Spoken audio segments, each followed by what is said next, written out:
Os dados da Covid-19 no mundo. Ministério da Saúde atualizou os dados do coronavírus aqui no Brasil e mais. Novo Hamburgo e Passo Fundo comemoram pacientes recuperados. Essas e outras notícias você acompanha aqui na nossa Vale TV. Prefeitura Municipal de Novo Hamburgo. Um jeito Novo Hamburgo de ser. E Central de Alarmes. Manter em segurança quem se ama não tem preço. Apresentam Vale News.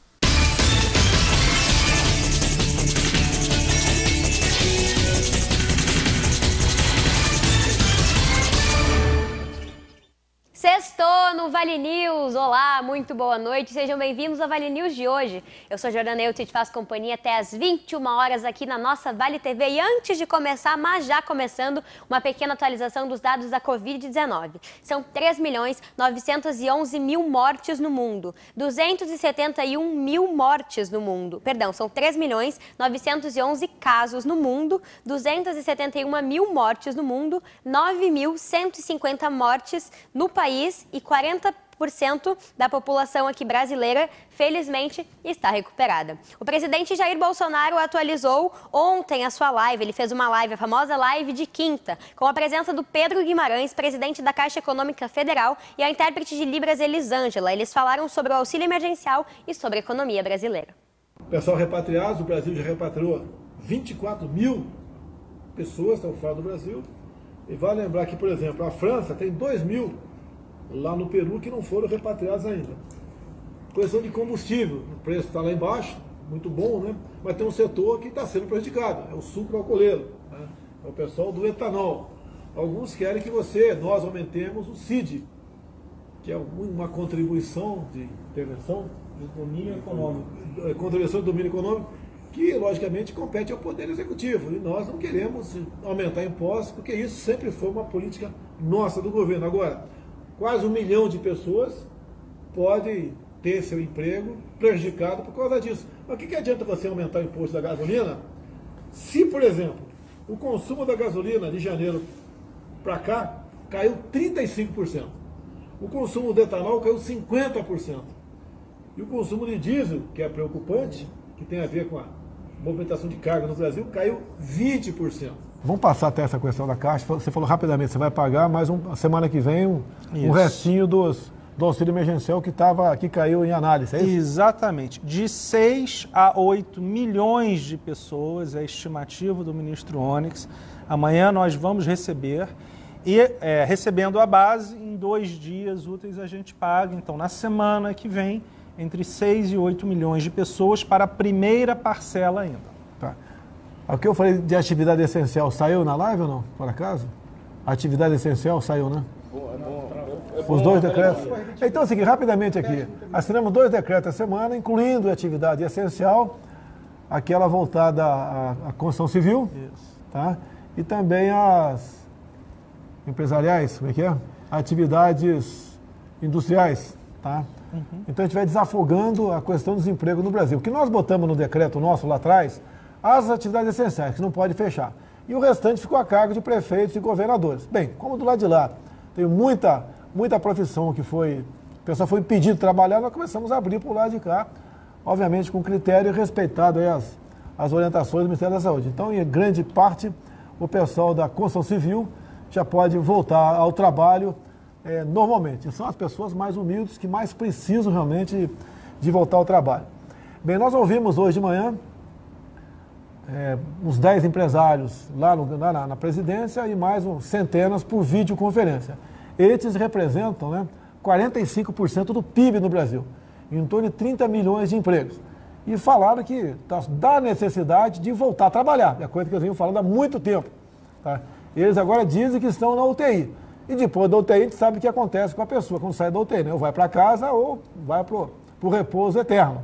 E nós não queremos a nossa atividade comercial simplesmente deixar de existir. Você pode ver números rápidos aqui. Setor automotivo, 1/4 das fábricas estão paradas. 1/4 das fábricas estão paradas. Questão de calçados, a importação de China, Vietnã, Indonésia aumentou em 60%, porque está parado no Brasil. Abril foi o pior mês desde 1995. 90% dos hotéis estão fechados. O Ministério da Saúde e o governo federal atualizaram as ações de enfrentamento do coronavírus aqui no Brasil. Vamos acompanhar trechos da mais recente coletiva. O governo federal contratou 592 profissionais de saúde para atuarem nos hospitais universitários do país durante a pandemia. Pernambuco recebeu, é uma preocupação que nós temos atualmente, recebeu 109 desses profissionais. O governo federal também autorizou a liberação de mais 250 milhões para a cobertura da tarifa social. Até o momento já foram disponibilizados 650 milhões para essa tarifa. Mais de 50 milhões de brasileiros já foram beneficiados pelo auxílio emergencial. Desse total, cerca de 3,5 milhões de pessoas optaram por receber o auxílio de R$ 600 em 50 diferentes instituições bancárias. Ontem, o governo federal também habilitou 592 novos leitos de UTI para atendimento exclusivo a pacientes do Covid em 15 estados e no Distrito Federal. Já são 3.236 leitos de UTI abertos desde o início de abril. Nós estaremos concluindo a avaliação e pagamento da primeira parcela até o início da próxima semana. Quem eventualmente teve qualquer problema e não recebeu, fique tranquilo. Determinação do presidente Bolsonaro e da lei, a do presidente Bolsonaro é que nenhum brasileiro ficar para trás. E a da lei é de que as 3 parcelas estão garantidas para todos. Eu uso sempre um exemplo. Tanto o aplicativo, o site, as agências do Correio ficarão disponíveis até o dia 2 de julho, como determina a lei. Se uma pessoa se cadastrar no dia 2 de julho e ela for considerada elegível, ela vai receber as 3 parcelas às quais ela tem direito, da mesma forma como todos os demais brasileiros e brasileiras receberam. Vale lembrar que essa coletiva é do dia de ontem, mas a de hoje ainda não aconteceu. Então essa é a mais recente coletiva realizada pelo Ministério da Saúde. E mais proteção para os profissionais da saúde que atuam na linha de frente contra o coronavírus. Vamos ver o momento em que chegaram as primeiras 4 milhões e 300 mil máscaras cirúrgicas compradas pelo Ministério da Saúde. No total foram adquiridas 240 milhões de máscaras cirúrgicas. O governo do Brasil montou uma grande operação para trazer esses equipamentos da China. A ação vai envolver 42 voos, todos apoiados pelo Ministério da Infraestrutura.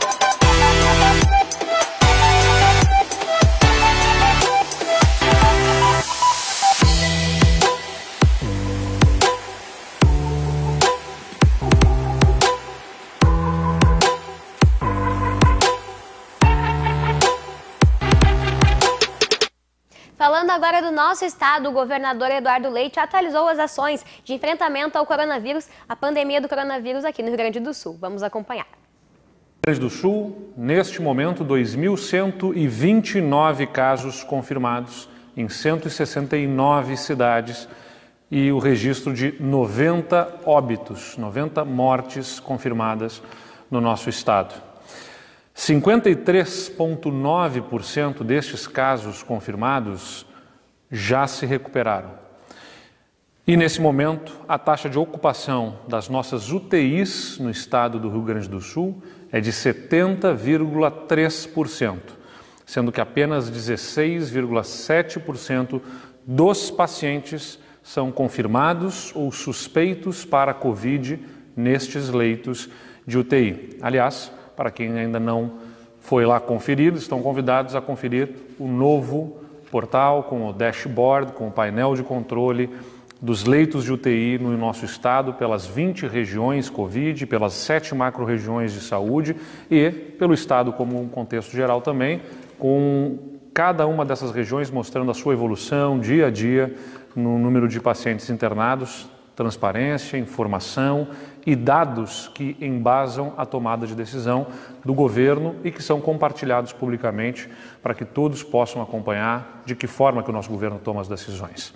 O Rio Grande do Sul vai receber cerca de 1.950 bilhões de reais ao longo de 4 meses como auxílio financeiro direto. Esse valor fica com o Estado, porque os municípios vão receber os seus próprios auxílios, então não se trata de um valor de recomposição de ICMS que deveria ser compartilhado com os municípios, porque os municípios já recebem o auxílio diretamente, e vamos receber ainda 260 milhões de reais, é a expectativa, né?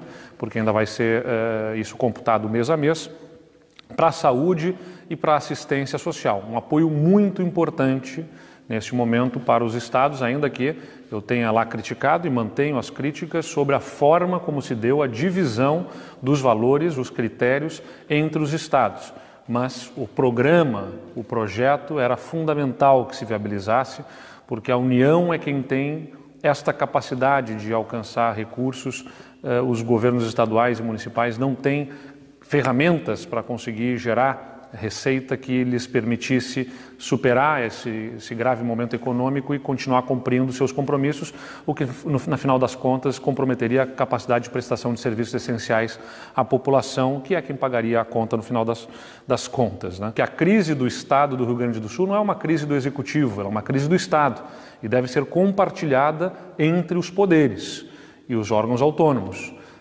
E agora que nós temos uma pandemia, naturalmente, a crise gerada por essa pandemia precisa igualmente ser compartilhada entre todos os poderes. Então teremos uma importante reunião que também naturalmente vai se debruçar aí sobre os assuntos ligados a repasses de duodécimos. Não é correto, né? Não é adequado no nosso entendimento que o Executivo, que é um arrecadador do Estado, fique sozinho com as dificuldades, porque não fica por Executivo.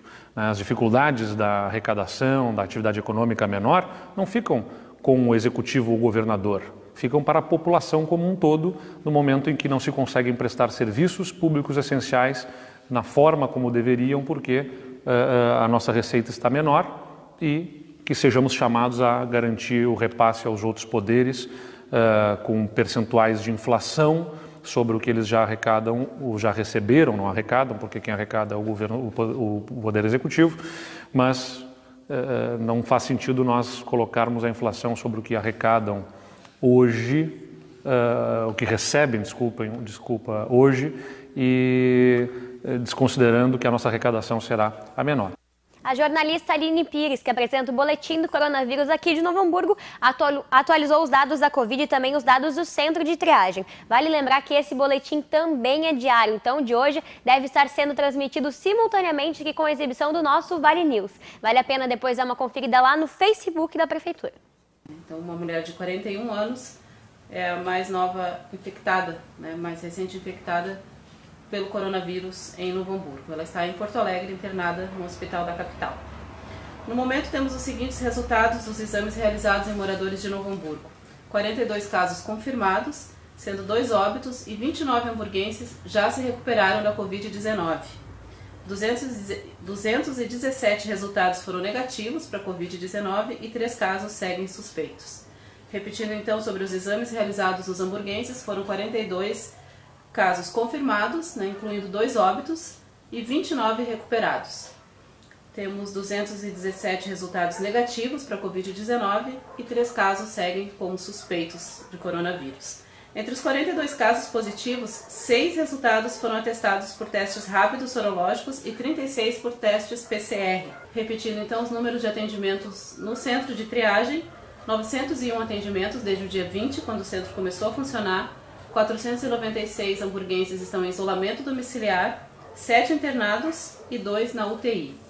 A Fundação de Saúde de Novo Hamburgo divulgou uma queda de mais de 50% no número de afastamento de profissionais da saúde da rede municipal por suspeita de Covid-19.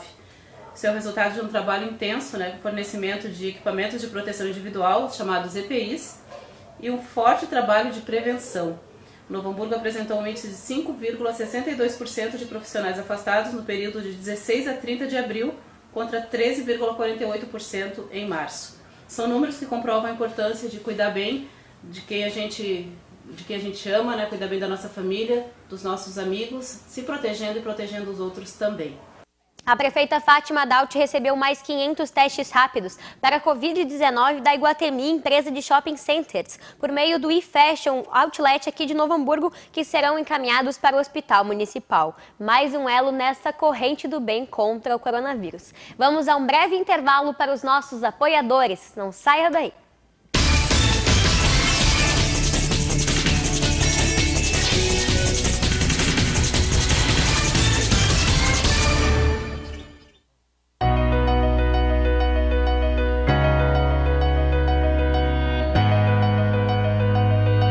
Falando um pouco dos 30 anos da Forrotec, uma empresa que se estabeleceu no mercado setor calçadista de componentes em Novo Hamburgo e vem nesse tempo todo desenvolvendo produtos de alta performance, de qualidade para o setor calçadista, moveleiro e artefatos.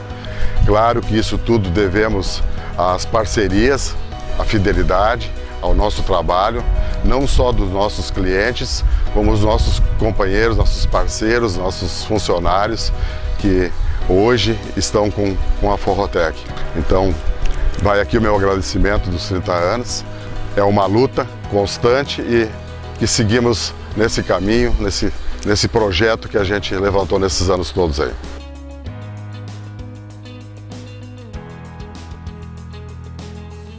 Novo Hamburgo tem amanhecido cada dia melhor e está de braços abertos para receber você. A cidade foi revitalizada para melhorar a vida da população. Jovens são preparados para um futuro com mais oportunidades. Prédios estão ganhando forma para incentivar o desenvolvimento.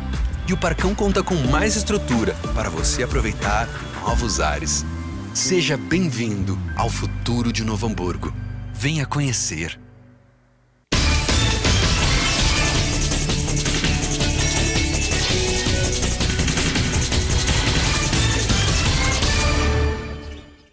Estamos de volta do nosso intervalo, já deu tempo de lavar a mão, de passar álcool gel, de trocar a máscara e também pegar o seu cafezinho, porque a gente continua falando de Novo Hamburgo. O ex-prefeito aqui de Novo Hamburgo, Tarcísio Zimmermann, no Conversa com Tarcísio, recebeu a assistente social Paola Carvalho, diretora da Rede Brasileira de Renda Básica, para uma live sobre o auxílio emergencial do governo, quem pode, quem tem ou não direito de receber. Vamos acompanhar agora.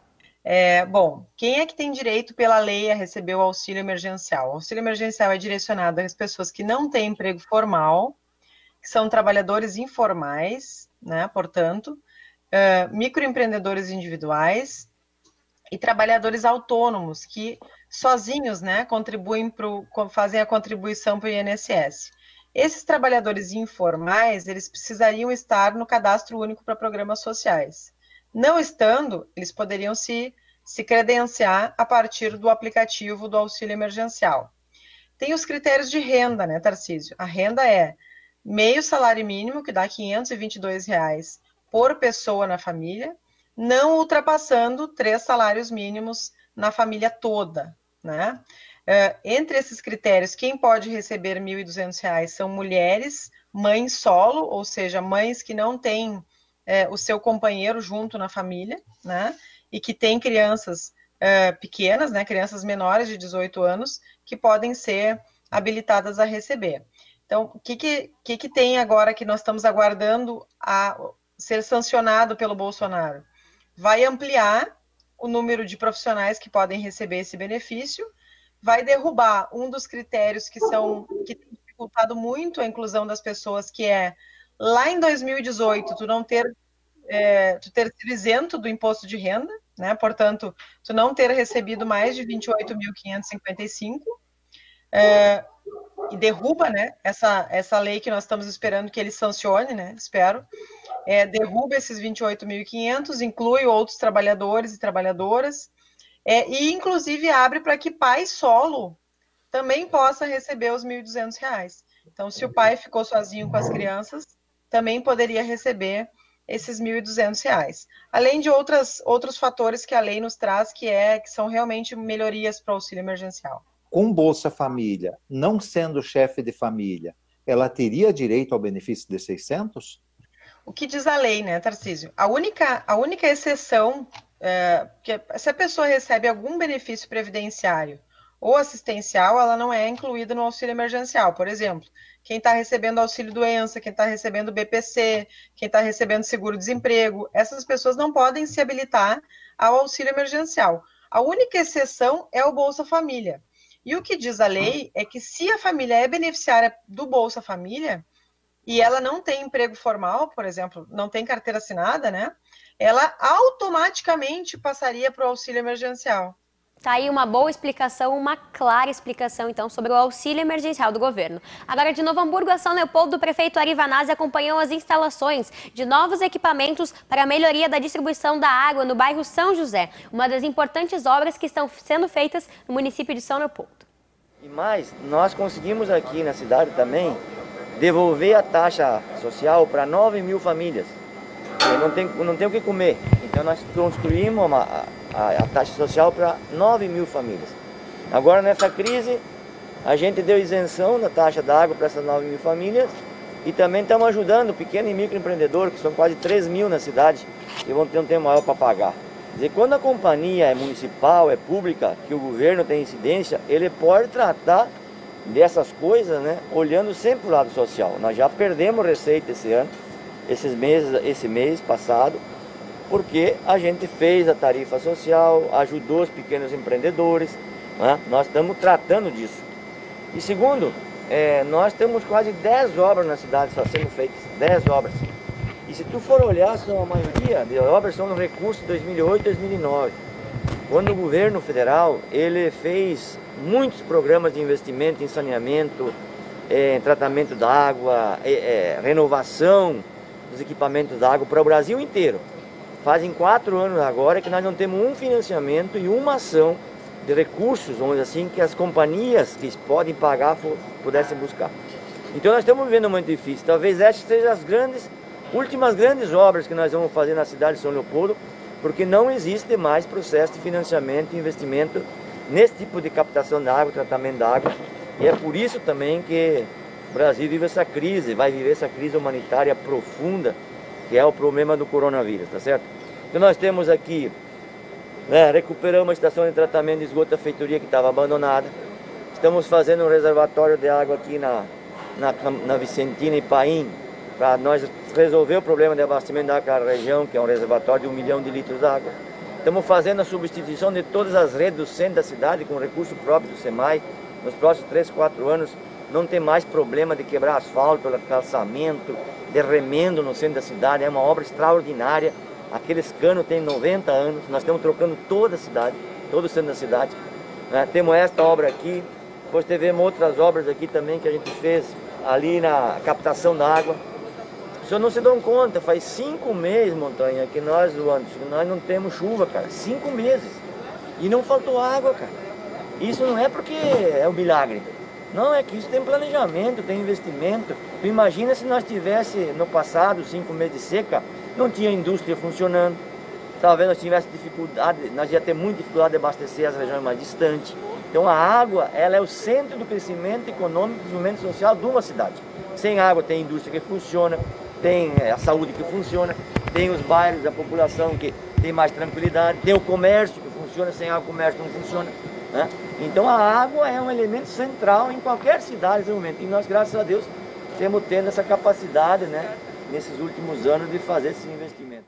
De São Leopoldo à Estância Velha, agora a gente acompanha o vídeo do Dr. Samuel Corso. Ele é dentista e explica a relação da odontologia com o coronavírus. Olá, meu nome é Samuel Corso, eu sou cirurgião dentista aqui no município de Estância Velha. Eu estou aqui para falar um pouquinho sobre o atendimento odontológico e essa pandemia do coronavírus. Como todo mundo sabe, os procedimentos odontológicos eles são realizados com a utilização de equipamentos e instrumentais. Esses equipamentos e instrumentais eles são esterilizados a cada atendimento. No entanto, o procedimento odontológico muitas vezes causa a eliminação de aerosóis, de gotículas de saliva e de água no ambiente. Se estivermos atendendo um paciente com o problema do coronavírus Mesmo que assintomático, haverá liberação do vírus no ambiente. Consequentemente, um segundo paciente que for atendido corre o risco de ser contaminado. Portanto, nós estamos orientando os pacientes para que só procurem atendimento com o dentista em caso de urgência. Quais seriam os casos de urgência? Seriam aqueles casos de dor de dente e de infecção de origem dentária, muitas vezes aqueles que causam abscessos e inchaços no rosto. Procedimentos eletivos devem ser transferidos. Quais seriam esses procedimentos? Restaurações, limpezas e até mesmo extrações. O que a gente precisa fazer é evitar a circulação de pessoas e, consequentemente, a circulação do vírus. Essa é uma guerra invisível, mas a gente consegue vencer. Consegue vencer com a participação e a colaboração de todo mundo. Obrigado.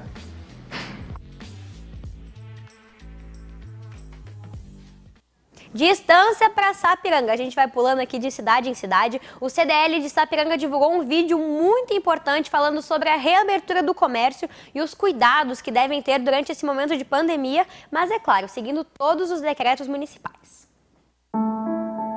Estamos vivendo um momento difícil em Sapiranga e em todo o mundo. A pandemia afetou a saúde e a vida de todos. Atingiu empresas, empregos e principalmente a renda de quem precisa trabalhar para colocar comida na mesa. Mas chegou a hora de reagir. Preservar a saúde das pessoas e saúde financeira das empresas. Devemos retornar de forma consciente ao nosso trabalho e à nossa rotina. É possível, é necessário, mas sempre seguindo as orientações das autoridades públicas de saúde.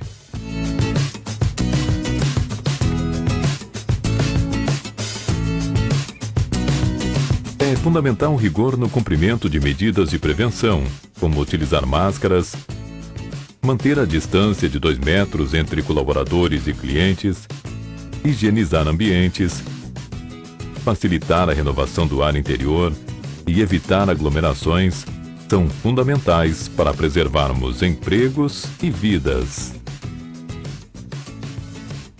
Valorize o comércio local. Enquanto a pandemia não passar, priorize o atendimento online e entrega a domicílio ou agendamento para a retirada dos produtos. Faça sua parte com responsabilidade e respeito e ajude o comércio a permanecer em atividade. Os impactos econômicos serão menores e muitas vidas serão preservadas.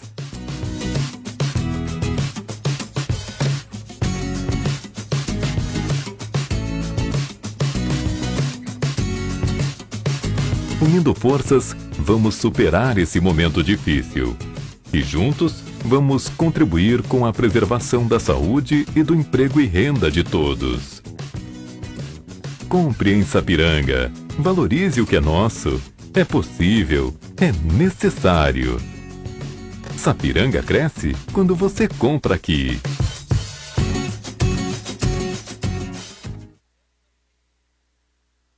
Mais Palmas, que anunciam a recuperação de pacientes recuperados do coronavírus, foram escutadas lá no Hospital das Clínicas de Passo Fundo para comemorar a alta hospitalar de mais 4 pessoas. Ao todo, são 33 pacientes que já receberam alta e puderam voltar então para suas casas recuperados da Covid-19.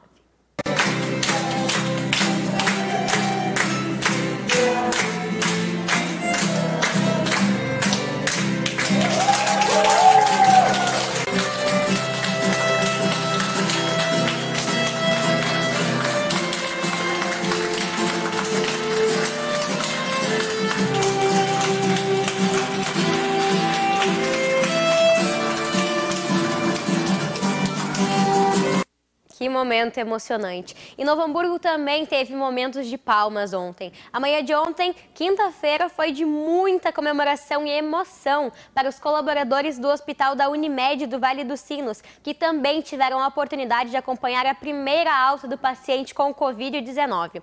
Foi o Tiago Rodrigues Simão, de 40 anos, que deu entrada na unidade de internação no dia 4 de abril e, após agravamento dos sintomas, foi transferido para a unidade de tratamento intensivo, a UTI do Hospital Unimed Vale dos Sinos, no dia 7 de abril. No dia 8, o paciente precisou ser internado e somente no dia 2 de maio saiu do respirador. Após 30 dias de internação na UTI, o paciente felizmente recebeu alta. Sob forte comoção, o paciente foi acompanhado até a recepção do hospital por toda a equipe, ao som de muitos aplausos. Ao final da despedida, a equipe que acompanhou a alta se envolveu em um abraço emocionante, repleto de sentimento, emocionando todos que estavam no local. Vamos acompanhar.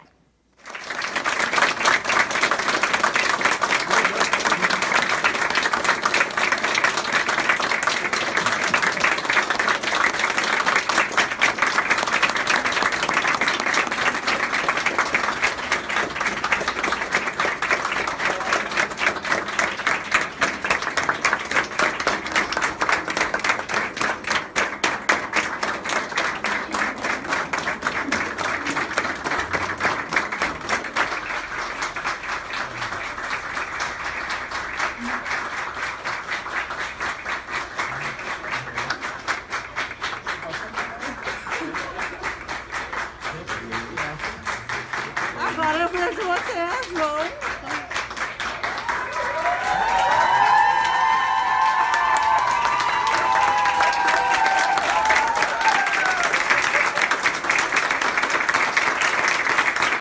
Aqui as nossas palmas a todos recuperados no estado, no Brasil e no mundo, e também palmas a todos os profissionais da saúde. O Vale News de hoje vai ficando por aqui. Muito obrigada pela sua companhia. Fiquem agora com Estação Hamburgo de hoje, se possível, fiquem em casa neste final de semana. Até amanhã. Opa, até segunda!